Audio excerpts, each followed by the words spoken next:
just because they're making a ton of money at a good job. If they don't like it, that's not life. That's not good. So. How does your dad feel about your blog? My dad is my dad has never been on the internet in his life, but he came to a few shows. He likes what I do because I mean, half the things I rant about are from him. And he's from this old school orthodoxy, you know? We go to a separate seating wedding and he starts going, he's like, in my day, the Jews knew 4 times as much as you people, and everyone danced and sat together, and, you know, he goes to this whole, like, you know, old man tirades, you know, so, which is a lot of fun for me, and he really likes, I mean, he's proud of what I do, you know? So, which is really cool. Have you had people in your life who didn't want you to succeed, who as you became more successful resented it? I don't know.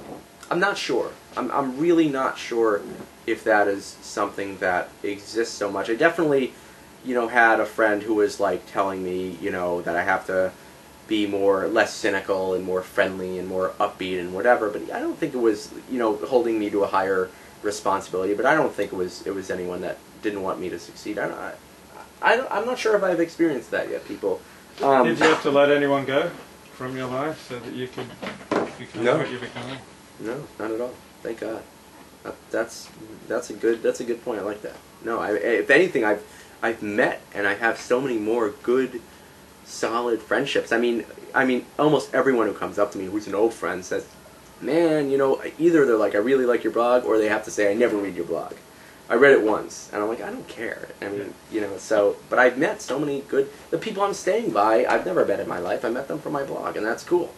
I mean, imagine, I would have never met these people in my life, and I have these people to talk to who are, like, providing me with a place to stay, and I'm, you know, having amazing conversations, and talking about stuff that I can't talk about with many people, and just opening my mind and taking me around Los Angeles on a visit, and, you know, opening up their home, and these are, like, you know, this is not traditional. It wouldn't have been like this back in the day. I wouldn't have I would have hung out with my own Orthodox crowd. I wouldn't have gone outside that. I would have, you know, it would have been and almost blogging has opened up my mind towards all different types of people, really, like, diversified my, you know, group, so to speak. And I have a girlfriend out of it, and probably my future wife.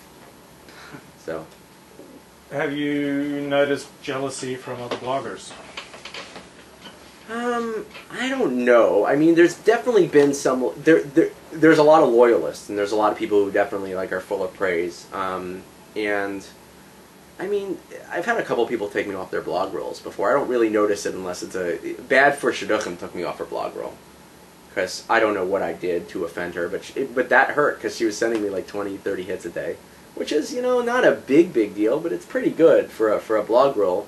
And which is funny, she took me off because I'm dirty, or I wrote something dirty or sexual, but she has another blog on there called Nameless Faceless, but instead of being on the blog roll, it's all the way down at the site meter.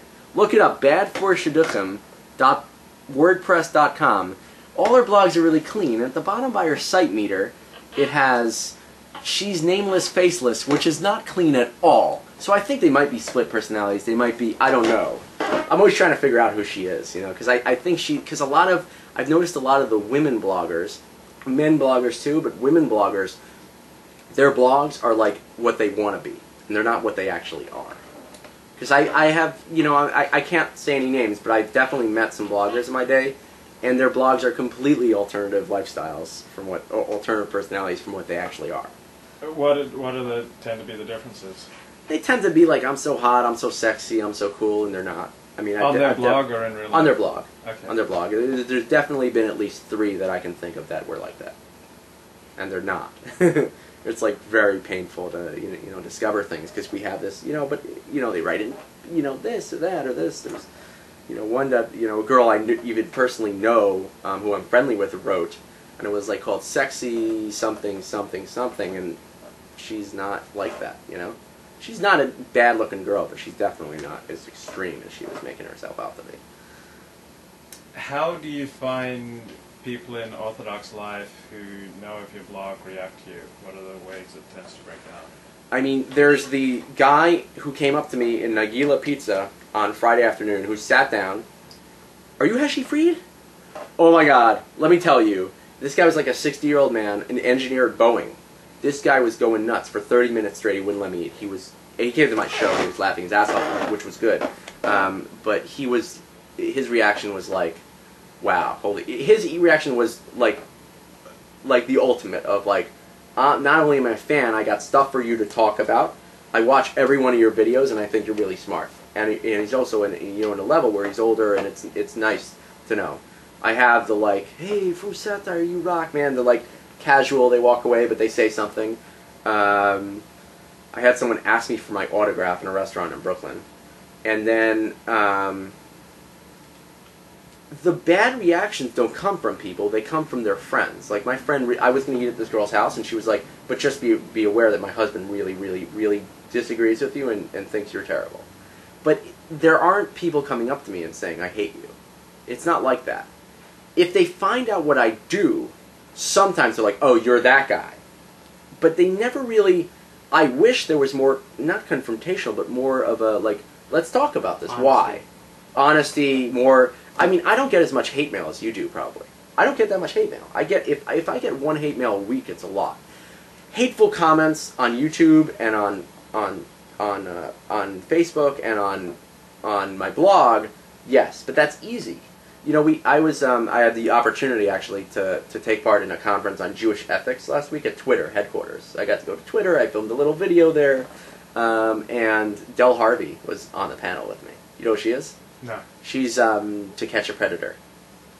It's the she's TV like, show. Yeah, she acts like a 14-year-old boy. Okay. He has these guys. There's one with a rabbi on there, by the way. Oh, he comes in. It's terrible. It's so painful to watch. And he's a conservative rabbi to boot. Yeah, conservative. I know. Even worse for you. He's conservative, but he's wearing a yarmulke. It's not normal, but like we'll let him be. And tzitzis, for that matter. But Orthodox Jews don't wear tzitzis, so maybe they're becoming more progressive. I do. I've got my tzitzis. But so, and you can tell I really wear my tzitzis because they're like getting yellow. I always look at the white tzitzis, but he's not really from. He just whatever. So at this Twitter conference, one of the things was about like email, how it's not personal and it's so easy. And I think the opposite. Like email to me is like you took the time out of your Facebook session to come to email and email me, because email is not easy like it is to reply to a Twitter or retweet or anything. Everything's one click. Email you actually have to type and go into a separate service. So, but with Buzz now, maybe that won't be the same case. But I've gotten some really hateful emails. I've gotten some really hateful emails where I've responded kindly, and they were shocked at my response. Like, I didn't expect this from you. I expected really hateful, angry, and I'm like, I understand your opinion. I don't necessarily agree with it, but I try to, like, dialogue. Sometimes I'm just like, F you. You know, but, you know, like, why do you feel the need to make fun of Orthodox Jews? What's wrong with you? I'm like, one man's offension is another man's comedy. This is just how it goes. I mean, you know, you're probably offended by Sarah Silverman, but a lot of people like Sarah Silverman, including myself. So, and that's just how it's going to be. I mean, some people have better points. I've definitely taken down posts from people. There was a case last year. There was a kid, I guess, in Baltimore that committed suicide, a Haredi kid, Kollel kid. But it was reported on the Jewish news websites, Yeshiva World News and Vus's Knives, that he had gotten into a car accident. And it was a blatant lie. And I felt that as news sites, they're responsible to tell the truth. Yeah. If you're going to call yourself a blog, which they are, because they copy and paste and edit news from Huffington Post and Gawker and AP, which to me is complete BS. And the only good news service is really JTA, even though they are obviously left-wing. But, which isn't obvious, but they are. They are left-wing. They are. You don't think so? You say it like it's a bad thing. It's not a bad thing. It's just that's how it is. Just like Vus's Knives is right-wing. It's not necessarily a bad thing. Whatever. Vus's Knives is like the Fox News, and JTA is like the NPR. So, but they're a good service. I like their reporting. But they reported that, and I said, this is complete bullshit. I mean, if, you know, and I said, this guy committed suicide. If you're going to write about suicide, you could write about it in a compassionate manner, but to write a blatant falsehood on a news site is completely unethical. And the editor from Yeshiva World News called me up, which was kind of honoring, because I always thought he was a schmuck, but he's actually a really nice guy. A lot of people behind the sites are really nice, and it's the sites that are like, we're trying to make money, we're trying to cater an audience.